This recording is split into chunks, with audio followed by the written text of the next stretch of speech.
Coucou tout le monde, alors aujourd'hui je vous retrouve pour cette fameuse petite vidéo sur le brevet, mon année 3ème, etc. etc. Je vous avais posé la question si vous aimeriez bien la voir dans ma vidéo Diffé sur moi et visiblement vous avez été énormément à me dire que oui.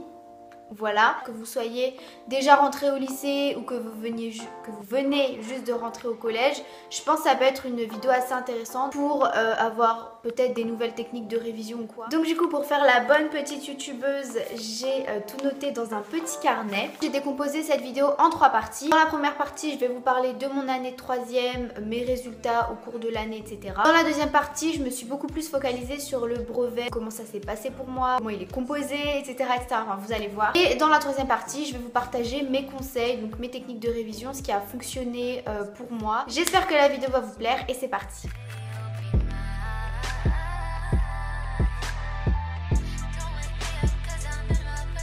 Donc alors mon année de 3ème, dans l'ensemble je peux dire que c'était plutôt une bonne année. C'est quand même loin d'être la meilleure. Je suis désolée s'il y a des gens de ma classe qui passent par là. En soi mon année était bien, il y avait une plutôt bonne ambiance dans la classe. Mais il y avait une trop bonne ambiance. Je sais pas si vous voyez à peu près ce que je veux dire. On était considérés comme la pire classe des 3ème. C'est génial. C'est vrai que je suis plutôt une fille qui aime bien s'amuser quand même. Voilà, je suis pas la meuf relou non plus. Mais en cours, j'aime pas trop m'amuser, tu vois. J'aime bien être concentrée sur le cours. Et sauf que non, dans ma classe c'était pas trop ça, il y avait beaucoup d'élèves perturbateurs et c'était un peu la galère des fois. Mais bon, dans l'ensemble c'était quand même une plutôt bonne année, j'ai quand même eu des bons résultats donc ça va, je suis plutôt contente. Alors du coup venons-en à mes moyennes. Au premier trimestre j'ai eu 18 de moyenne, je vais pas dire simple non plus mais en fait c'est un peu dans la continuité de la 4ème, du coup j'avais encore des notions etc. Au deuxième trimestre j'ai eu 17 de moyenne et au troisième trimestre aussi. De toute façon mes années collège ça a toujours été 16, 17, 18 de moyenne pour moi. Alors oui, petite parenthèse, j'ai toujours eu des entre guillemets très bonne moyenne. Après je vous l'avais dit, je suis une fille très perfectionniste, surtout ne prenez pas ça pour de la vantardise ou quoi. Et donc du coup au niveau de mes récompenses, vous avez mise en garde, travail et comportement, donc ça c'est pas vraiment des récompenses. Ensuite on a encouragement, compliment, félicitations et nous on a une sorte de mention spéciale dans notre collège et c'était les tableaux d'excellence. Moi j'ai eu la chance d'avoir les tableaux d'excellence aux 3 trimestres, donc voilà. Donc oui je sais, je passe pour l'intello de service mais je sais pas, c'est moi donc voilà, no comment. Donc voilà pour mon année de 3ème.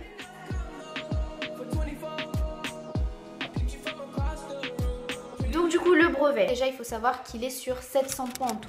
Depuis la réforme et tout ça a changé mais de toute façon vous êtes au courant. Donc sur ces 700 points vous avez 400 points de contrôle continu, donc tous les contrôles que vous allez faire au cours de l'année en fait. Les profs vont vous donner une lettre, donc A, B, C ou D, qui va correspondre à votre année dans leur matière. Ensuite du coup on a 200 points sur le brevet, donc l'examen que vous allez passer à la fin de l'année. Et vous avez 100 points sur l'oral. Donc l'oral vous pouvez le faire soit sur les EPI, donc les EPI on va vous expliquer parce que c'est un peu long à expliquer. Votre stage donc que vous allez effectuer au cours de votre année. Ou alors les sorties que vous avez effectuées pendant l'année aussi. Il dure entre 5 et 6 minutes, vous devez en fait parler de votre sujet. Et puis vous avez 10 minutes de questions avec les professeurs. Donc oui, tu as intérêt à bien maîtriser ton sujet. Parce que des fois, les profs peuvent te mettre des petites feintes. Et là, je peux te dire que tu es dans la merde. Sinon, le jour du brevet, écoutez, vous avez une convocation qu'on vous a donnée il y a quelques jours. Vous devez arriver 30 minutes en avance. Il y a un appel, vous devez aller dans les salles où on vous a inscrit dans votre papier, dans votre convocation, bref. Voilà, vous entrez dans votre salle qui est surveillée normalement. Vous êtes impartable, on vous fournit les copies, les brouillons. Enfin bref, de toute façon, vous serez sûrement préparé avec les brevets blancs. Donc c'est sûr qu'au premier abord, ça peut faire peur. Voilà, ça peut paraître très stressant. Et de toute façon, une fois que vous êtes dedans, que vous êtes dans votre copie, que le temps est parti, enfin... Voilà, vous êtes dans votre truc et normalement, rien ne peut vous déconcentrer. Normalement, parce que j'ai quand même eu des petites galères. Ensuite, donc du coup, moi, mes résultats. Alors, j'ai eu mon brevet avec mention très bien et j'ai eu 677,5 sur 700. Du coup, je vais vous décomposer un peu tout ça. Contrôle continu, j'ai eu 410 sur 400. Oui, j'ai eu 10 points d'avance parce qu'en fait, je faisais latin et du coup, elle m'a rajouté 20 points. De base, j'avais eu 390, mais avec les 20 points, ça fait... Bref, t'as compris. Ensuite, le brevet écrit, j'ai eu 167,5. Dans mes brevets blancs, c'était toujours aux alentours de 16, 17 et 167, ça faisait à peu près 16-17, donc du coup voilà, c'est à peu près la même chose. Et à l'oral j'ai eu 100 sur 100. Ça paraît genre énorme mais en fait pas du tout. Il y a pas mal de personnes qui ont eu 100 sur 100, donc ne soyez pas stressés par rapport à ça. Franchement l'oral il est pas très compliqué. Bon après c'est vrai que j'ai eu de la chance parce que je suis tombée sur des bonnes profs. Malgré tout ça j'ai quand même eu des... petite galère pendant ce brevet. Déjà le premier jour je me rends compte que mon sac est pété, ça je vous l'avais déjà raconté. Ou encore ça je pense que c'était le stress, mais oh mon dieu ça, mais vraiment je ne le souhaite absolument à personne. Je me suis rendu compte qu'en fait à la rédaction de français, 20 minutes avant de rendre ma copie, que j'avais fait un hors-sujet.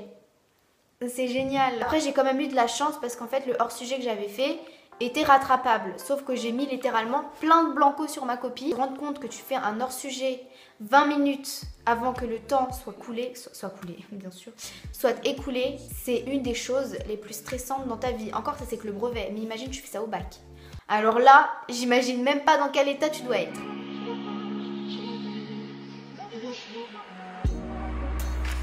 Alors le premier conseil que je peux vous donner, c'est le plus simple, le plus basique, celui que tout le monde donne à tout le monde, de ne pas être stressé parce que si vous êtes stressé tout simplement vous allez perdre vos moyens. Relativiser, dites-vous que c'est que le brevet, on serait préparé avec les brevets blancs, donc vraiment essayez de ne pas être stressé, même si je sais que c'est plus facile à dire qu'à faire, mais en connaissance de cause, je me dis que stresser, franchement, c'est vraiment pas une bonne chose à faire. Le deuxième conseil que je peux vous donner, c'est d'être organisé. Qu'est-ce que je veux dire par être organisé? De ne pas tout simplement s'y mettre une semaine avant le brevet écrit. Que comme vous avez pu le voir, il y a 400 points au contrôle continu et 200 points seulement pour le brevet écrit. Donc si vous voulez vous y mettre que pour le brevet écrit, c'est moyen, tu vois. Mais si au moins vous avez bien travaillé toute l'année, que vous avez eu des assez bonnes notes, vous pouvez être quasi sûr d'avoir 350 points sur 400 au contrôle continu. Et si vous avez 350 points, vous avez votre brevet. Donc vraiment, merci le gage. Si vous êtes sûr d'avoir bien travaillé, d'avoir eu des bonnes notes au contrôle continu, vous pouvez au moins être beaucoup moins stressé pour le brevet. Voilà, ça c'est cool. Mais donc du coup, deuxième chose que je veux dire par être organisé, c'est de ne pas être lent. Bon, après je dis ça, je suis pas la meuf la plus rapide non plus, mais je veux dire quand vous révisez, essayez de éloigner au maximum les choses perturbatrices. Voilà, essayez d'équilibrer entre guillemets le temps de pause avec le temps de révision. Enfin voilà, je dis pas non plus d'être que sur vos révisions, mais voilà, faites des pauses, mais pas non plus de 40 minutes. Le troisième conseil qui m'a personnellement beaucoup servi, c'est de réviser les bonnes matières. Alors ça paraît hyper logique, mais croyez-moi, il y a beaucoup de personnes qui ne le font pas et c'est vraiment très important. C'est-à-dire que si vous êtes très bon en maths mais très nul en histoire, et privilégiez plus l'histoire que les maths.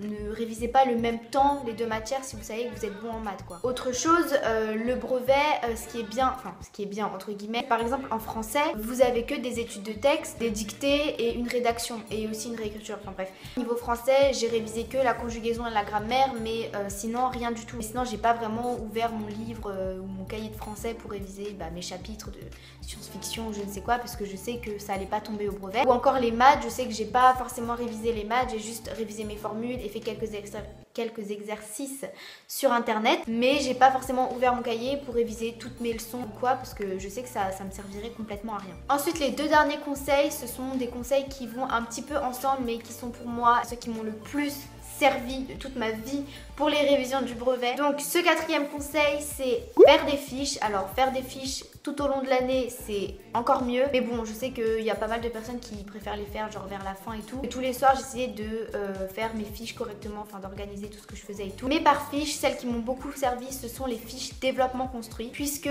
en quatrième et surtout en troisième du coup, on vous demande beaucoup de développement construit. Donc en histoire, en géo et en EMC, puisque les autres matières, il n'y en a pas. Alors par exemple, vous avez votre thème principal qui est la Première Guerre mondiale. La caractéristique de la Première Guerre mondiale, voilà, c'est guerre totale. Et puis après, tu mets les caractéristiques de guerre totale. Au final, quand tu as fait ça à ton brouillon, et quand tu seras devant ta copie, tu auras déjà toutes les caractéristiques dans ta tête et tu n'as plus qu'à remettre au propre. Et ça, c'est vraiment trop bien. C'est un truc qui m'a vraiment beaucoup servi. Et donc du coup, ce cinquième conseil, c'est regarder des vidéos sur YouTube. Je vous mettrai les chaînes qui m'ont beaucoup servi pour les révisions du brevet, notamment les bons profs. Mais merci à cette chaîne, merci d'exister. Ce qui est bien, c'est qu'en fait, dans leurs vidéos, ils ont déjà les caractéristiques du développement construit en fait. Et du coup, tu as juste à recopier et à rajouter quelques précisions de ton cours. Moi, j'ai eu ma prof d'histoire qui était absente pendant 3 mois. Enfin, on n'a pas eu cours d'histoire de G ou de MC pendant 3 mois. Genre, quelques jours avant le brevet, on nous a donné tous nos chapitres en retard. C'est génial. 4 d'histoire, 3 de Géo et 2 de MC, quelque chose comme ça. Et vraiment, je remercie les cours sur internet. Ça m'a aidé à m'organiser, ça m'a aidé à mieux réviser. Enfin bref, si vous voulez des bons conseils, regarder des vidéos, c'est vraiment un truc qui m'a énormément aidé et qui pourrait beaucoup vous aider aussi. Donc du coup voilà pour cette vidéo, j'espère que ça vous aura plu, mais j'espère surtout qu'elle vous aura aidé si jamais vous passez votre brevet cette année. Ne vous inquiétez pas, ne stressez pas, voilà, tout va bien se passer. Même moi qui ai eu des grosses galères pendant ce brevet, on peut se le dire, j'ai quand même eu une bonne note. Donc voilà, sur ce, j'espère que ça vous aura plu. Si ça vous a plu, vous pouvez liker, commenter, partager, etc. etc. Merci beaucoup pour les 17 000 abonnés, ça avance hyper vite. Je vous remercie vraiment du fond du cœur. Et sur ce, moi je vous fais très gros bisous et je vous dis à très bientôt dans une prochaine vidéo. Bisous.